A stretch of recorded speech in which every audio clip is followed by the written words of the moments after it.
Halo semuanya, perkenalkan nama saya Septriani Teresia Syagian, saya mahasiswa Ilmu Ekonomi Universitas Negeri Medan. Nah, sebelum saya memulai, saya ingin bertanya dulu.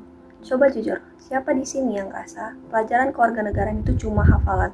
Nah, kita sering diminta ingat definisi, pasal, dan konsep. Tapi jarang banget diajak ngerasain langsung gimana sih cara jadi warga negara yang aktif. Padahal demokrasi itu bukan cuma untuk dipahami, tapi juga untuk dipraktikkan.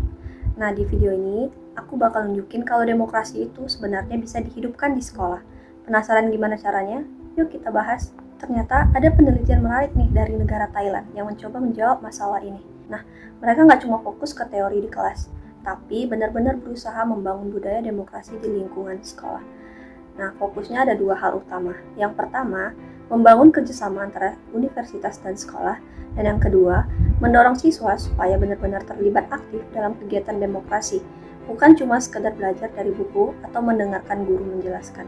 Yang paling menarik, keberhasilan program ini ternyata bukan cuma soal kurikulum atau materi pelajaran, tapi justru ada pada orang yang menjalankannya. Nah, ada yang disebut sebagai koordinator sentral.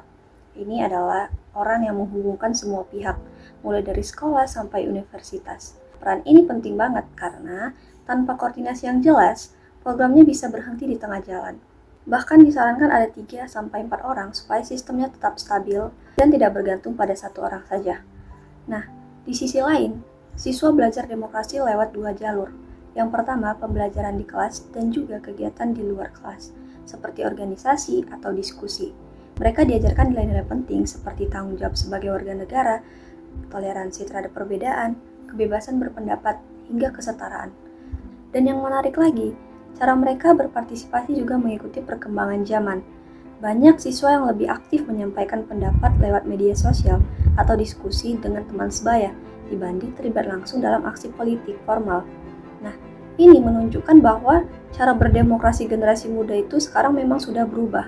Kalau kita kaitkan dengan kondisi di Indonesia, sebenarnya tantangannya nggak jauh berbeda. Pelajaran PPKN di Indonesia, kita masih sering bersifat teoritis, lebih banyak hafalan dibanding praktik nyata. Nah, akibatnya, siswa memahami konsep demokrasi, tapi belum tentu bisa menerapkannya dalam kehidupan sehari-hari mereka. Selain itu, kerjasama antara perguruan tinggi dan sekolah dalam membangun pendidikan demokrasi itu juga masih belum merata. Banyak yang berjalan, tapi sifatnya masih sporadis atau tergantung inisiatif masing-masing pihak. Belum menjadi sistem yang terstruktur secara nasional. Padahal, pengalaman yang langsung dalam berdemokrasi itu sangat penting untuk membentuk sikap kritis, tanggung jawab, dan kepedulian sosial siswa.